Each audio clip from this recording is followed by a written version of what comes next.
Balancing reactions. In this video, we're going to discuss two different ways to balance reactions. Both of these methods have their place, and I'd highly recommend that you actually learn both. The reason for this is that most students find the half reaction method easier. That being said, that method requires being able to split the reaction into half reactions, and in certain types of redox reactions that can be very difficult. So knowing how to do both lets you pick and choose between what's easy and what's possible. Let's first give you a bit of an overview of both. This is what I'll call the half reaction method first. For this, you'll need to split the reaction into two half reactions. One will be the oxidation half reaction, and one will be the reduction half reaction. We'll balance these separately, and then we'll combine them together. There are actually several different algorithms for doing this depending on your source. Which one of these you use doesn't really matter. I picked the one that I think students tend to like the best. But if you have a different one that you learned in high school that you want to keep using, that's okay too. And then the second option that I'm going to discuss is where you leave the reactions together. And you balance the oxidation and the reduction reactions kind of at the same time. This is great for when species aren't really able to be separated just because of how they're combining with sort of the spectator species in the solution. So sometimes that's just going to be easier. For the half method rule, if you're able to separate the reactions, you can effectively treat this as an algorithm to walk through and solve. You'll use this as a checklist effectively. I don't think it's particularly useful for me to go through and read this, so instead pause, write your notes, or just pull this down from the slides, whichever fits your study habits best, and then follow along as we do the following examples. And the examples are where you're really going to see how this method works. So let's do some examples. First, let's do dichromate, reacting with nitrous acid. The orange compound shown here is potassium dichromate, but for simplicity, I just left out the spectator ion. So let's do the problem. Okay, so step one, always, and this goes for either method, do your oxidation numbers. If you don't have your oxidation numbers, you can't do anything else. So we look at this. Which one should we start with, the chromium or the oxygen? The oxygen. So what's your oxidation number on oxygen? -2, which means we have a total, how much charge on here right now? 14, -14. And how much do we want? -2. So that's a difference of how much? Instead, -14 instead of a -2. It's a difference of 12. So does that mean chromium is 12? No, because there's two of them. So what is chromium? All right.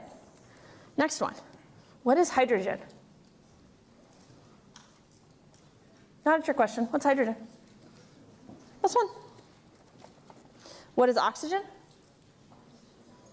-2. Now we can figure out nitrogen. I didn't go straight to nitrogen because although it is an ion that you're used to seeing sometimes, nitrogen in these sorts of compounds can have different oxidation numbers. It's why we talk about it being like an imaginary charge. It's not quite the same thing as it is when we're doing charges back in Chem 1A. So what is our charge so far? We have 2 -2s and 1 1. So at this point we're sitting at a -3, right? And what do we want to be? 0. So what does nitrogen have to be? Perfect. Toughest one of the section. What's this one? I'm kidding. It's not the toughest one of this. It's +3. Sorry, I realized that saying it that way made it sound as if perhaps it was a trick question, but it wasn't. Okay, last one. What is our oxygen? -2. So total charge right now is at -6, and we want it to be a -1. So nitrogen has to be +5. Practice doing that before moving on. Like just sit down and do oxidation numbers for a while and get the hang of it, get good at it. All right. Now let's split this into two things. When you're doing the half reaction method, you don't necessarily always have to be able to identify what's being oxidized, what's being reduced. That's kind of, you can solve the problem, you can solve the reaction without it, but it's a good practice to do anyways.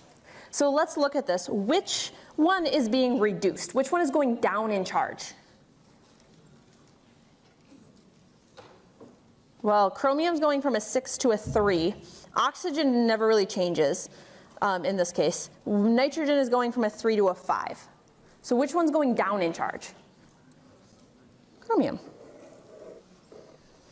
It's going down in charge, so it is being reduced. What does that mean nitrogen is undergoing? Oxidation.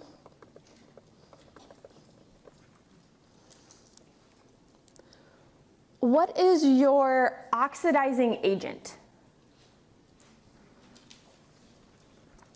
This is your oxidizing agent.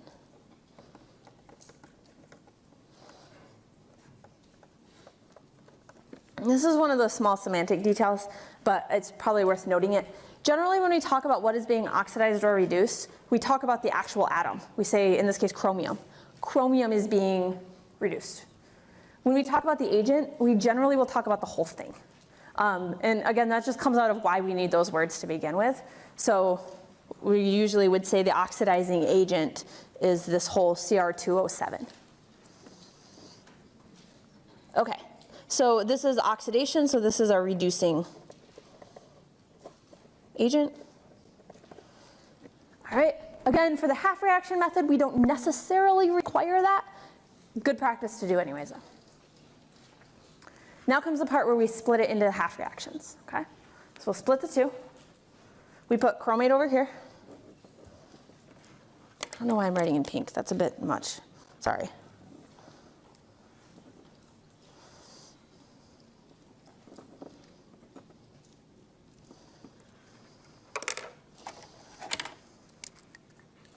So we take this and we put it in one spot.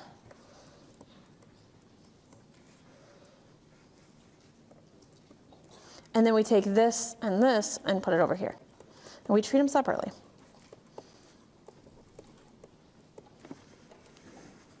And you can see in problems like this, that's pretty simple. They just kind of pull apart.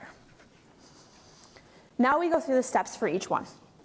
When I do this, I'm going to kind of step down the page, just so that when you go back in your notes, you understand what's happening, and it doesn't just be like, oh, look, she went from not balanced to balanced in one step. My suggestion would be for your notes, you do the same thing that I do. When you're doing this like for real, don't just put them all together. So here's what I mean. Step 1, balance everything that isn't hydrogen or oxygen. What do we do? Put a 2 on the chromate. Now, balance your oxygens using water. Yeah, sure, that's going to mess up your hydrogens probably, but that's okay. We'll fix that later. How many oxygens do I have on this side? 7. How many on this side? 0. So what do I have to do? Add 7 waters. That's what I mean about going down a page. It just makes it easier to see what's happening. Now I have my oxygens balanced. I have everything that isn't hydrogen and oxygen balanced. All I have left is my hydrogens. How many hydrogens do I have on this side? How many on this side? So what do I need to add?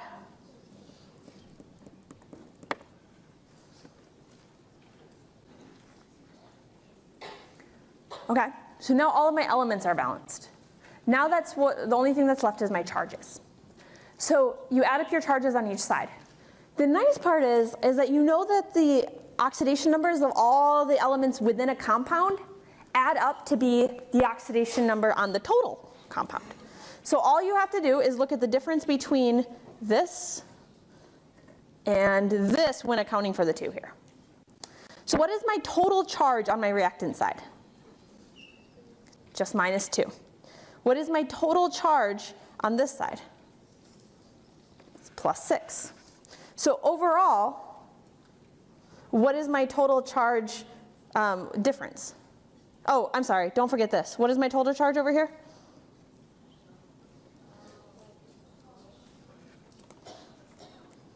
So my charge over here is a -2 and then +14. So what is my total charge? I'm going to put a little +12 over here. And then over here it's what? +6. So let's put those as little notes. Those are our total. So how many electrons do I need to add? 6. Am I going to add it to my more positive side or my least positive side? What's the charge on an electron? It's negative. So I want to balance my charges, so I'm going to add it to the more positive side, right? So is that the reactants or the products?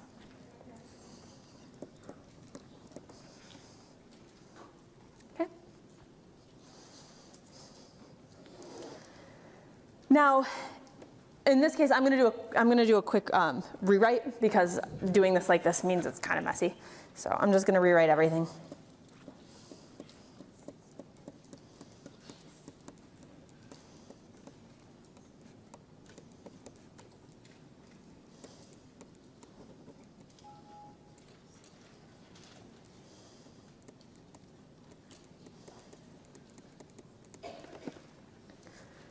Again, when you're doing this on your own, just, +7 here, +14 here, +6 here, it'll already be rewritten for you.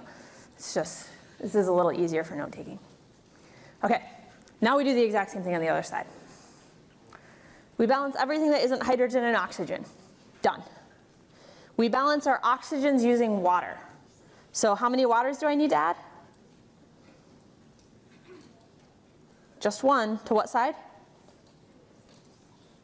So I have how many here? How many here? So 1 to which side?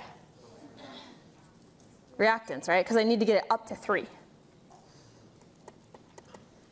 Because I'm using it to balance my oxygens, not my hydrogens. I'll deal with my hydrogens in a second. The water is there for your oxygen balancing.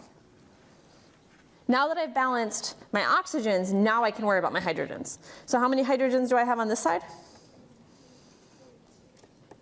Careful. Do I have 2 or do I have 3? 3. All right. So how many do I have to add on this side? 3. Now, what is my total charge on this side? It's +0. And what is my total charge on this side? Careful, I have a -1, a +1, but how many pluses do I have? 3. So total I have +2, right? 3 from the hydrogen and -1 from there. So 3 minus 1 is 2. All right. How many electrons total do I need to add to get? Yeah.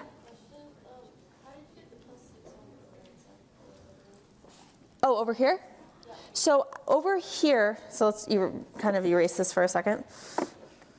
I had a +14 here and a -2 here. So I had a total of +12. And then over here, I had 3 times 2 is 6. No charge here. So overall, I had a +12 over here and a +6 over here. So I need to add 6 electrons, because electrons have a negative charge. So I need to add 6 electrons to get this down to a +6. Because you're always going to add your electrons to your more positive side to reduce them down to match the other side. So going off that, how many electrons do I need to get this to be equal to each other? 2. And to which side? Products. So we add up our total charges. We had 0 and 0, which is 0. We had a -1 and a +3, which was a total of +2. To balance these, we had 2 electrons here. And now we have to do a step to balance our electrons on both sides. You can't have one giving up more electrons than the other one is taking, or vice versa. So in the one case, it's taking 6 electrons, and the other case is giving up 2. That doesn't work. We need to make those equal to the same number. So it's like a lowest common multiple thing. What is our lowest common multiple between 6 and 2? 6. So we have to multiply this by 3. That should actually be up here too. We're going to multiply the whole thing by 3. Okay, rewrite time, because it's messy. This is why I don't love the half reaction method, because it does get pretty messy.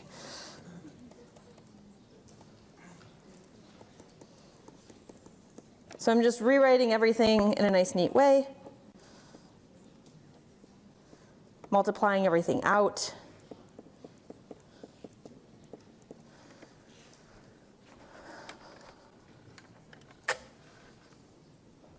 Okay. Now comes the combining process. We have everything balanced. All we have to do is mash them together and get rid of all the excess things. So first off, your electrons are always going to cancel out. If your electrons don't cancel out, there's a problem, fix it.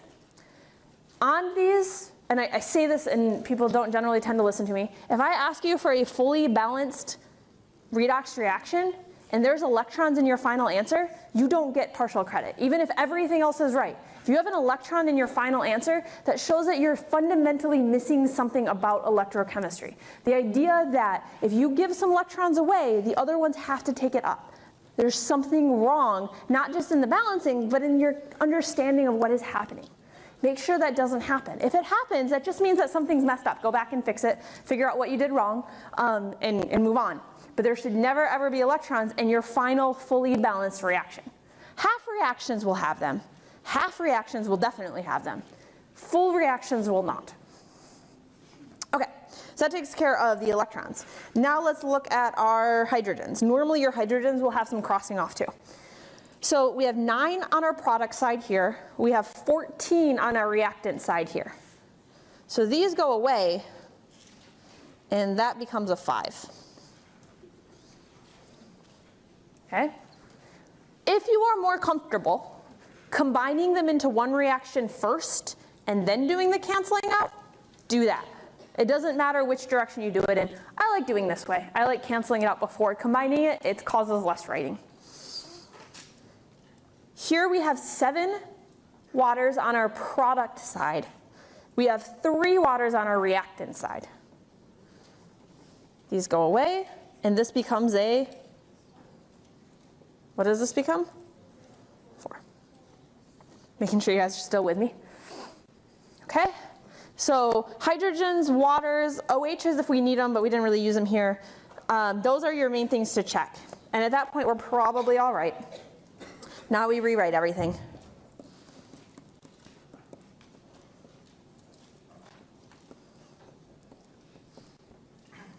So pull this down here.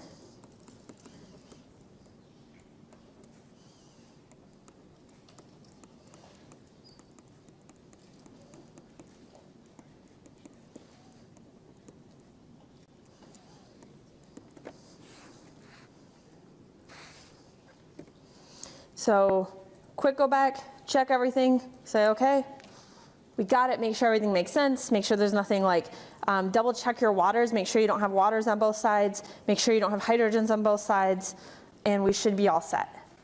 It's always good to go back as a double check and make sure that everything is actually balanced. I'll let you do that at home. Okay, that one I purposely picked to be a little bit nasty. Let's do a little bit quicker one, where I want to show you doing it in a basic solution. So we're going to do the exact same thing. Now we're going to do it in a basic solution though. So there's one extra step, that's it. And this one extra step, honestly, you can add in wherever you want. I think I put it as like step 6 or something, but you can kind of add it anytime after you've added hydrogens. Okay, oxidation numbers first. What's our oxidation number on the oxygen? Which makes nitrogen? This, what's the oxidation number on copper 2+? 2+. What is our oxidation number on this oxygen? It's always pretty much always the same for oxygen. There's like one exception. Still -2. So now that makes the nitrogen what? +5, good. Because this is -2 times 3 is a -6. But we need to make it add to a -1. So -6 plus 5 is -1. And then our copper. Okay. So these are 2 that are changing. Which one is being reduced? The copper, because it's going from a 2 to a 1. Which makes that what kind of agent?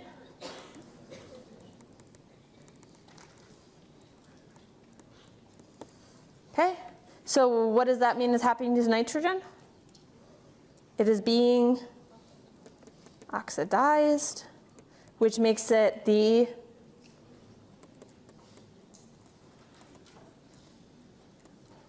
reducing agent. Okay, now we do the same thing as we did before. We split it up.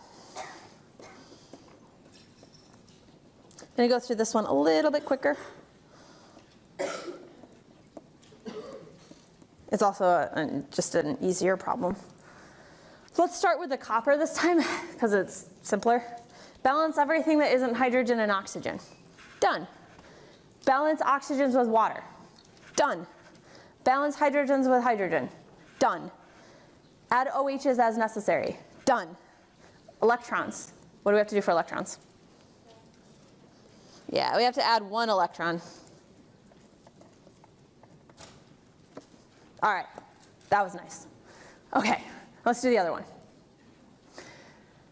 If they don't have any oxygens or hydrogens, life is really nice for us. If they have oxygens and hydrogens, we have to do a little extra work. Okay, balance everything that isn't hydrogen and oxygen. Done. Balance oxygens, and remember, where am I getting this plan from? Oh, it's on that slide where you just kind of step through the rules. I'm just reading it out for you as we do it. Balance anything, or balance oxygens with water. So how many oxygens on this side? How many on this side? So how many do we need to add? To which side?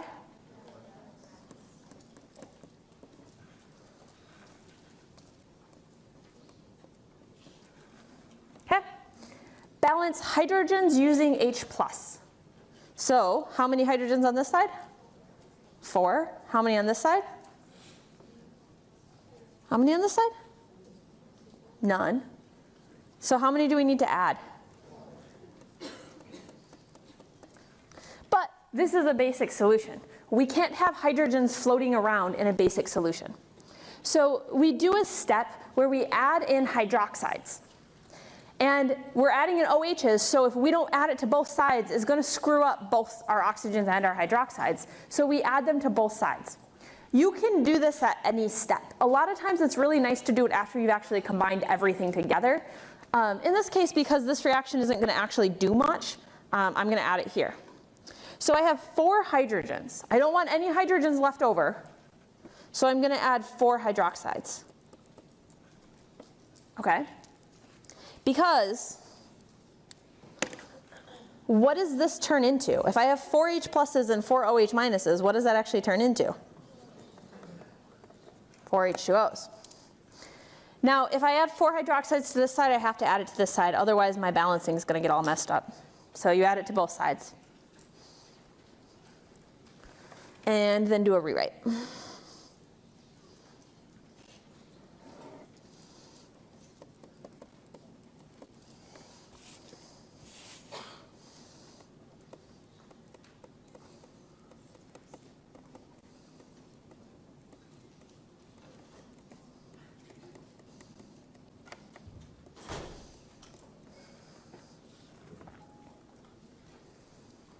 Oh, I forgot one step in here.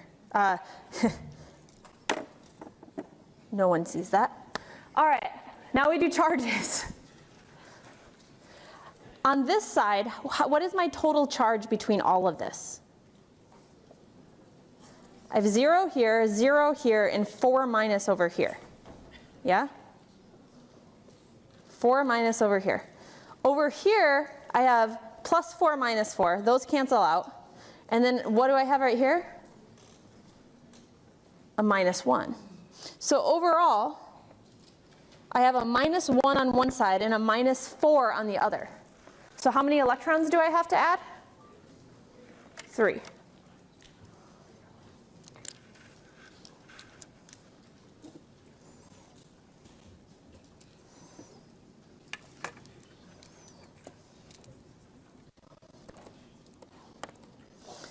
You add them to the more positive side because the electrons are going to bring it down in charge, right? Be careful of that. The electrons are going to bring it down in charge, so you add it to the more positive side, which in this case is the minus 1. And now you rewrite. Okay. Are my electrons balanced between my half reactions? No.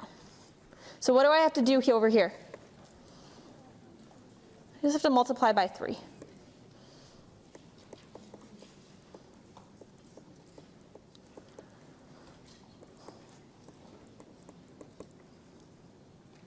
Okay. Now go through, cancel everything out that is duplicated. So in this case, I actually have things duplicated within a half reaction. That will generally happen when you're in a basic solution and you're dealing with hydrogens and waters and things like that. So watch out for it.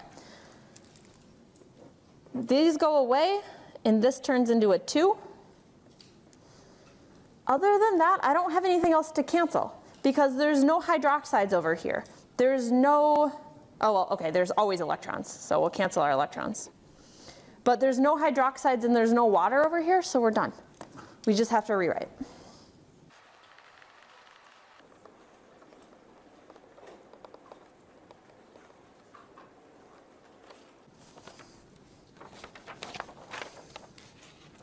And we end up with that. So this is the very, very algorithmic way. Now that we've done a couple with separating, let's talk about how you would do this without separating. Similar to the last time I put a slide like this up, this is going to work mostly as a checklist. So print this out, copy it down, pause the video. I'm not going to read these all out to you, and instead I'm going to use these when solving for the answers for the next few examples.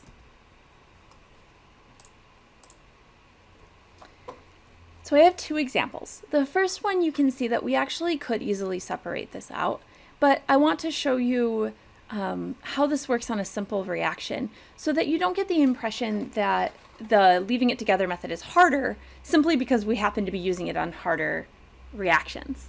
So that's the goal with doing this one first, is just to show you how this works on a reaction that you could separate if you really wanted to. So let's do this exact same problem, but doing it the other way. This time we're going to leave it together. So if you have the slides in front of you, just go to the next slide, and that's where we're going to be walking through now.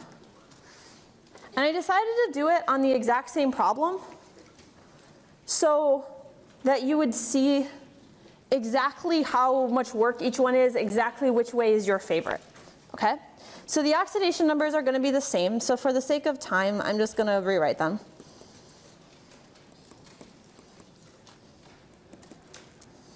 Now, this one, it is absolutely required for you to right away, before you do anything else, decide which one is being oxidized, decide which one is being reduced, and decide how many electrons are being transferred. Luckily, we've kind of already done that. So we know that this one is being changed, and that this one is being changed. Need a little more room. If you need this one after class, just go ahead and check it out. Of course, the answers are online too, but I need the extra room for this one. From here to here, this is being oxidized. How many electrons are moving? From a 2 to a 5, how many electrons move? 3. And there's only one of each. So step 1 here is balance your things that are not hydrogen or oxygen first. It's already done for us, so I kind of skipped that. Once you've done that, decide how many electrons are being transferred. In this case, there's 3 electrons. How many in this case? Just 1 electron. These have to be balanced. Now, we're not going to split these ones up. What we're instead going to do is leave it together and say, I need to make those balanced. How can I make that balanced? What do? Times this by what number? 3. In order to do that, what coefficient do I have to add? 3. So I add a coefficient to that half reaction. Now our electrons are taken care of. Just be careful you don't mess them up somewhere along the way, or you have to go back and fix them. But at this point, our electrons are fine. Now we do everything the same as before, except that they're not split. How many oxygens do I have on this side? 1. And how many on this side? 3. So how many waters do I need to add? plus 2 waters. How many hydrogens do I have on this side? 4. And how many on this side? 0. So how many do I need to add?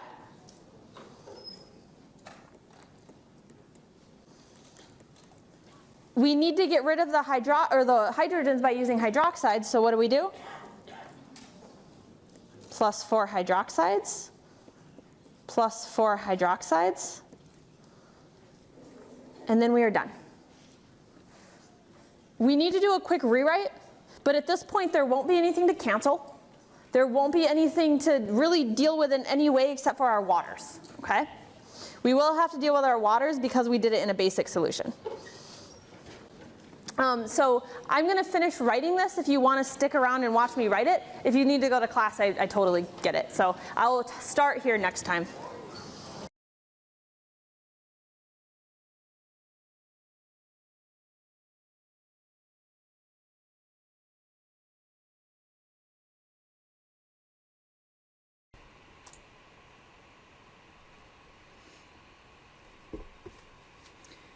Let's talk about this one a little bit before doing it. So here we have one that I think is easier if you leave it together. So look at the problem a bit before starting it and think about why this is an option where you might really want to leave it together rather than try to separate it. And perhaps if you're having a little trouble answering that question, how would you separate this? So think about that. Think about how you would separate this reaction out into its half reactions. And you can see that it's going to be tricky because you have an H2SO4 on the one side, but that's going to 2 different places on the right. Effectively, one of those is acting like a spectator, and then one of those is actually participating in the redox reaction. And that sort of thing gets tricky, and it's going to be easiest if you can leave them together. So let's go ahead and solve this reaction doing it that way, since this is one where I would highly recommend leaving it together. As my little sales plug for leaving it together, there's going to be times where you have to leave it together, but there's a lot of times where it's not really that big of a deal. Just do it, and then you don't have to split it. You don't have to do the half reactions. There are times where the half reaction method is a little bit easier, so you may want to learn it anyways. That's up to you. Okay. Now let's do an example of a hard one where we are actually forced to leave it together. Okay, so this is one we're trying to do it with a half reaction method. You might be able to pull it off, but it's really much, much simpler if you can just leave it all in one.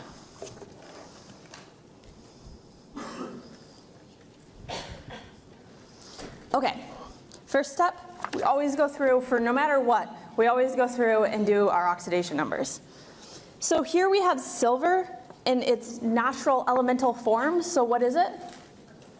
0. Here we have hydrogen, sulfur, and oxygen. We'll leave the sulfur till last. What's the hydrogen? Each one? Plus 1. And what's the oxygens? Minus 2. So now we can do the sulfur. So we need to keep track of all the charges. So we have 8 negative charges, right? 2 times 4. So we have 8 negative charges. We have 2 positive charges. So overall, we're at a -6. And what do we need to be at when we're done? 0, because that's the charge, right? The charge on this whole thing is 0. So we need to make this whole thing equal to 0. So right now we have -6. So what does sulfur need to be? +6. All right. Same thing over here. Now we have to deal with the ion here.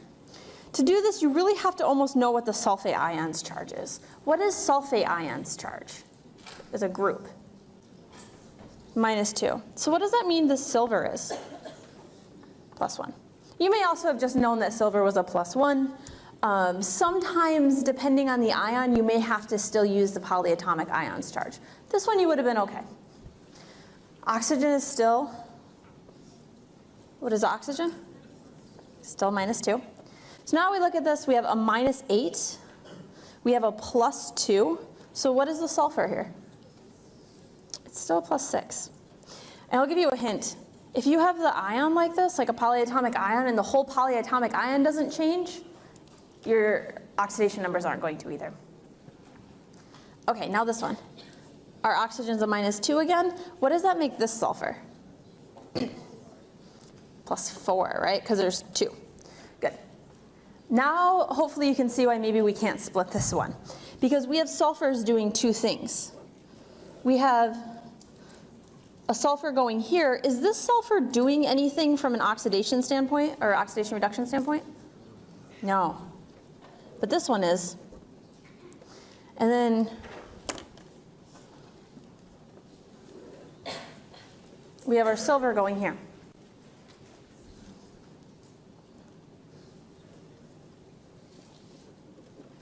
All right. We still have to account for the sulfur that isn't being oxidized or reduced when it comes to balancing our elements. We just don't count it when it comes to balancing our electrons. And that's why it's kind of a jerk to try to split apart, because if you take these and you try to take this and put it over here, and you try to take this and put it over here, well, now you have a sulfur here. Where did it come from? So splitting it is just a pain. This isn't to say you absolutely couldn't do it. It's just not very easy. So let's instead leave it together. So first step, balance everything that isn't hydrogen and oxygen. So what do we need to add to the silver?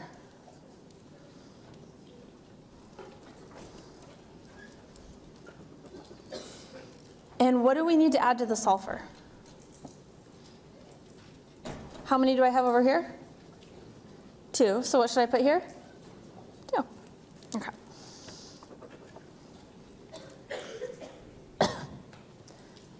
Now let's balance our electrons.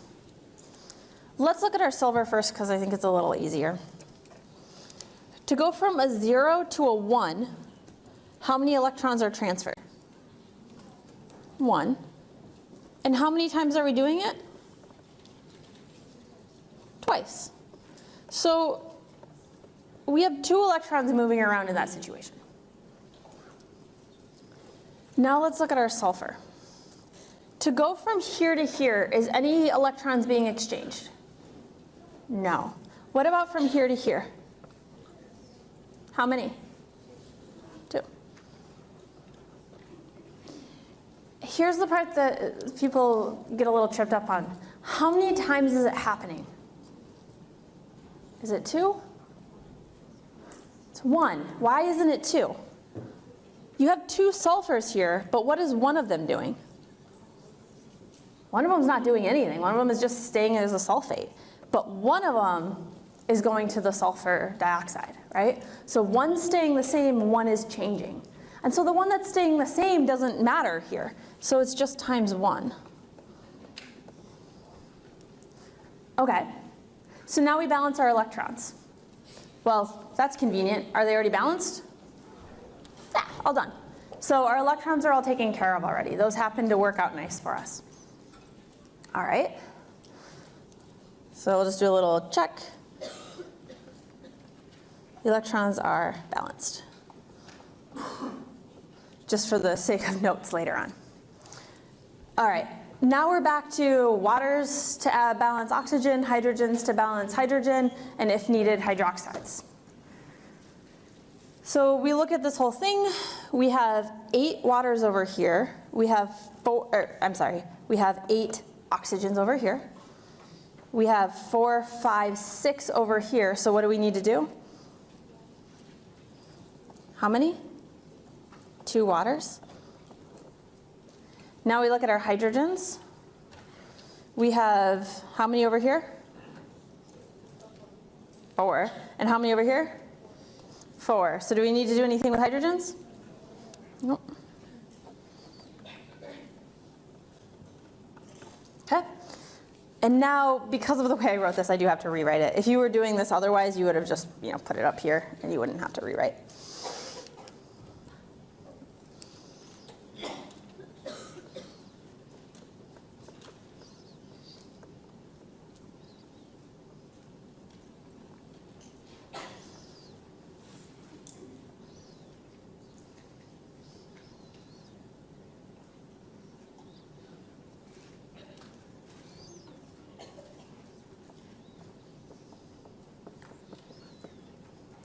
We double check to make sure that there's nothing on either side that needs to be canceled. There isn't.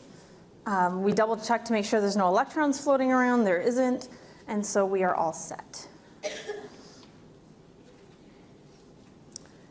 Just for good practice, we should go through and talk about what is oxidized, what is reduced, what is the oxidizing agent, and what is the reducing agent, right? Good review. Okay, which thing here is being, let's start with reduced. What is being reduced? Which one is going down in charge? Sulfur. What does that mean? Which one's the oxidizing agent then? Yeah, the H2SO4. Typically, when we talk about something being oxidized or reduced, we talk about the element, and typically we talk about the oxidizing or reducing agent being the whole thing. I say typically because there's exceptions, but generally that's what we do. So which one is being oxidized then? Silver. So what does that make the silver then?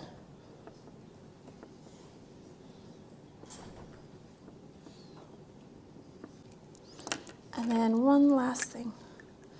Should include our phases up here, so I'm going to go fix that real quick. So a note on phases here. When you're balancing these, like for yourself, and you're in all the in-between steps, you know, but you can be lazy with the phases, that's fine. If you're doing all the in-between things, don't worry about it. But when you write your balanced reaction, you should make sure to go back in and put them all in. You definitely want those phases there in order to have a correctly balanced reaction. Okay. So you can always use this method, right? You're always allowed to use the leaving it together method. The half reaction method is sometimes more convenient. Not always, but sometimes. It's just that there's times like this where trying to use a half reaction method, not so good. So make sure you can at least do this one. I promise to put one on the exam that'll be a huge pain if you try to break it apart, but it'll work really nice and easy if you do it this way to help motivate you on that.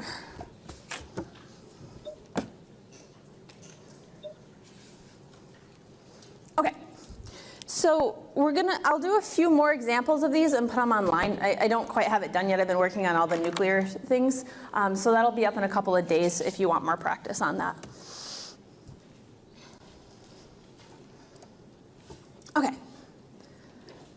So when we're balancing redox reactions, kind of a quick review, the reason these are different from the other reactions, okay, the reasons these are not the same as all the reactions that we've done up until now are because of that exchange of electrons. There's times where you could balance all of the atoms and everything would look like it was okay, but the electrons wouldn't be balanced, and so you'd get it wrong. So you always have to account for the electron balance somewhere. You can do it in the half reactions, or you can do it in the half reactions as a part of the whole like we did here. Either way is fine.